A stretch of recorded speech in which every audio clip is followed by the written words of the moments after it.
الحمد لله رب العالمين والصلاة والسلام على خاتم الأنبياء والمرسلين وعلى آله وأصحابه أجمعين. أما بعد فأعوذ بالله من الشيطان الرجيم. بسم الله الرحمن الرحيم. ومن آياته أن خلق لكم من أنفسكم أزواجا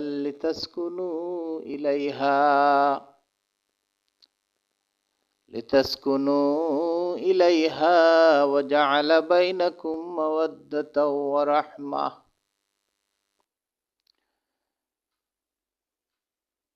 সুপ্রিয় ভিউয়ার্স,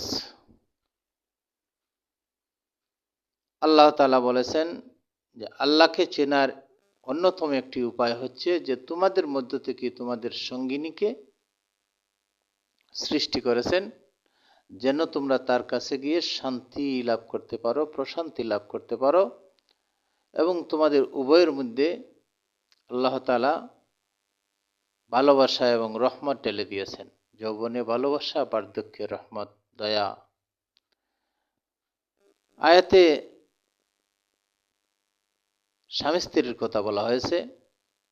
আজকে আমরা যেটা আলোচনা করব সেটা হচ্ছে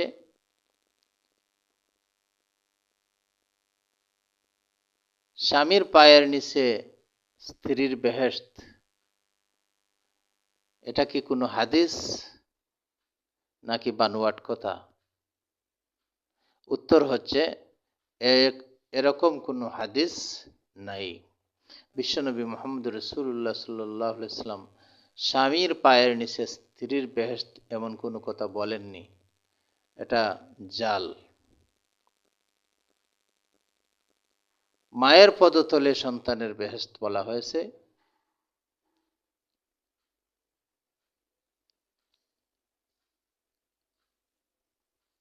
আবার মহিলাদের জন্য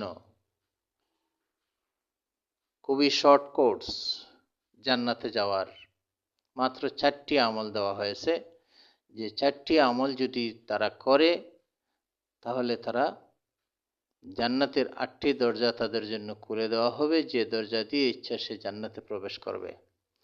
আল মারআতু ইযা সাল্লাত খামসাহা, একজন মহিলা যদি সে 5 ওয়াক্তের নামাজ সঠিকভাবে আদায় করে, ওয়া সামাত শাহরাহা, সে যদি রমজান মাসের রোজা রাখে,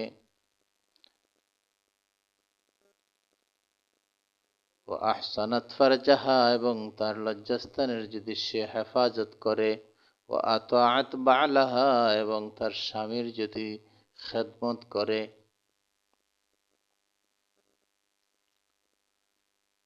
ফালতাদখুল মিন আইয়ি আবওয়াবিল জান্নাতি শাআত আও কামা ক্বালা আলাইহিস সালাতু ওয়াস সালাম, তার জন্য জান্নাতের 8টি দরওয়াজা খুলে দেওয়া হয়, সে যে দরজা দিয়ে ইচ্ছা জান্নাতে প্রবেশ করবে। সুপ্রিয় ভিউয়ার্স, স্বামীর যেমন হক রয়েছে স্ত্রীর প্রতি, তেমনি স্ত্রীর হক রয়েছে স্বামীর প্রতি।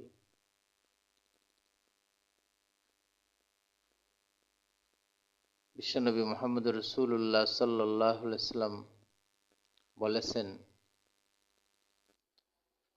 যদি পৃথিবীতে আল্লাহ ছাড়া অন্য কাউকে সিজদা দেওয়ার হুকুম থাকতো তাহলে আমি প্রত্যেক স্ত্রীদেরকে বলতাম তোমরা স্বামীদেরকে সিজদা করো। ওই স্ত্রী হচ্ছে উত্তম স্ত্রী যাকে দেখলে স্বামী খুশি হয়।